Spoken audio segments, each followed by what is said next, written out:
Welcome back to Retirement in Real Time. It is day 16 of my retirement. I have some thoughts about retirement, but I'll share those perhaps in the next video. But we've reached a very important milestone, probably the most important milestone to date.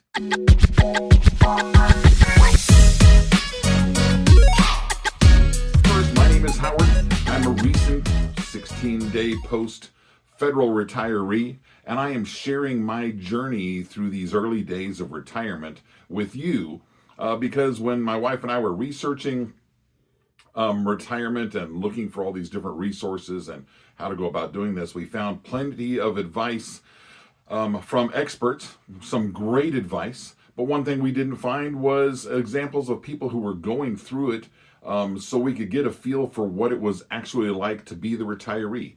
So that's what this video series is all about. And then we'll start delving into the retirement life and tips and tricks that we learn as we go. But you're going to get it all in real time as we're experiencing it. So I like to think of this as being good for people who are even a long ways out from retirement. Yeah, these milestones may change over the years, but federal retirement is federal retirement, and we all go through some issues associated with that. So stay tuned as time goes on. So what milestone have we reached? Well, I got my annual leave payout. Payday is tomorrow because today is Thursday, the 16th of January, 2025.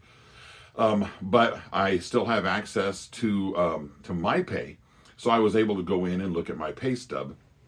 So that annual leave payout has arrived. And now this is, I don't want to say it's controversial, but it is something that lots of people have different feelings about.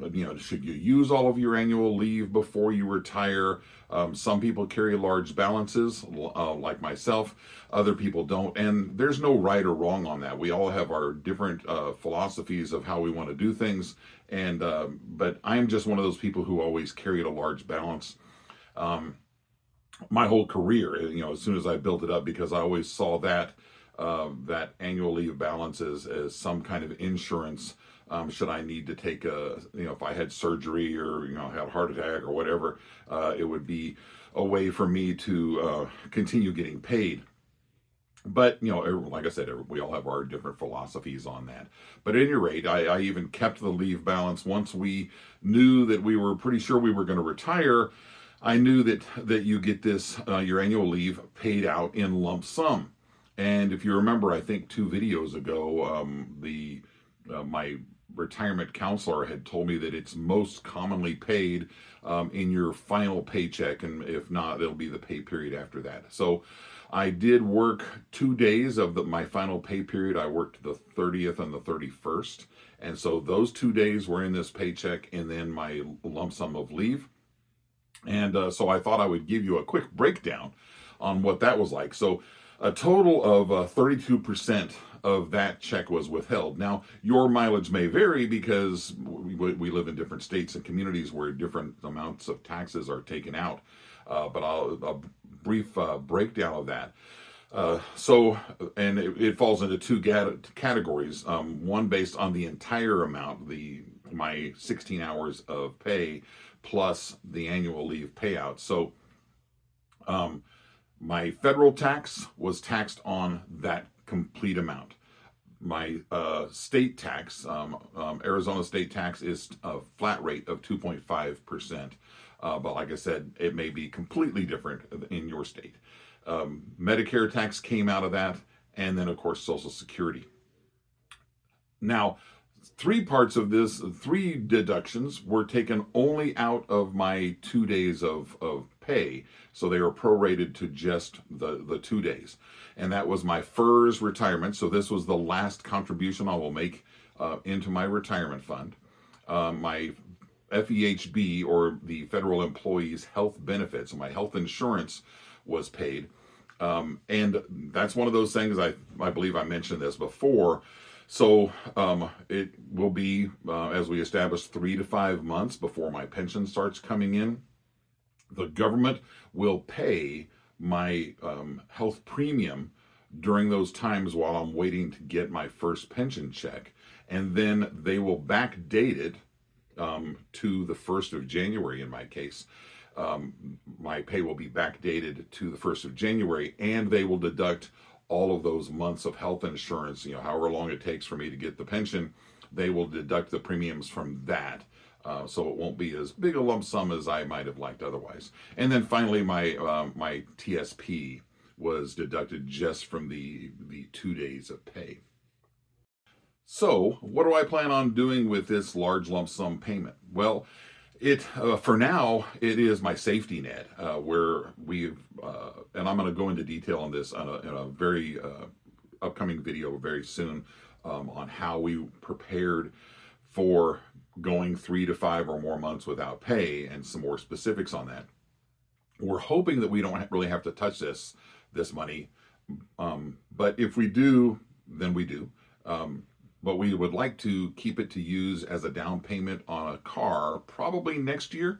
I've got a 2013 vehicle with about 93,000 miles on it, so it might need to be replaced. Probably will be. So we're hoping that we can use that money as a down payment, but it is still our safety net. And, it should work either as a significant down payment, or if we buy a used vehicle, might buy it outright. I don't know. We'll see what vehicle prices do between now and then.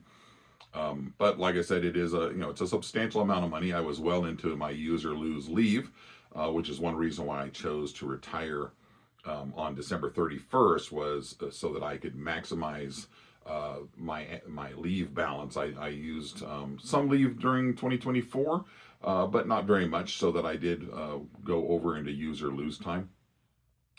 But that's kind of the plan. I'm excited about getting that, having that safety net in place, and I will keep you posted on any future milestones, and then we'll start going into some regular videos as well.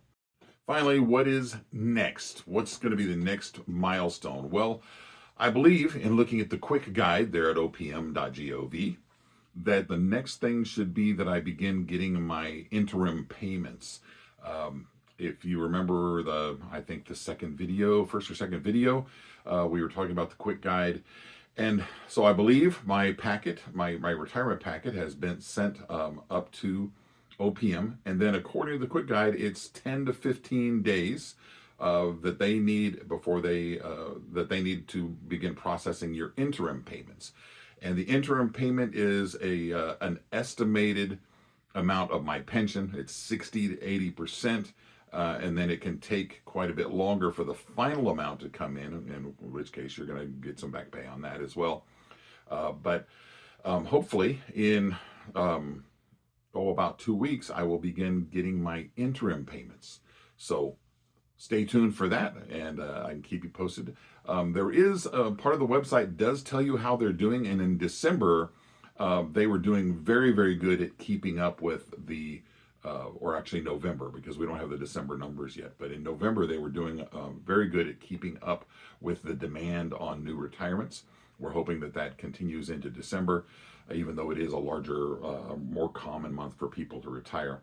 But we'll see. As long as they keep up, it shouldn't be too long. Hopefully we'll stay right on schedule.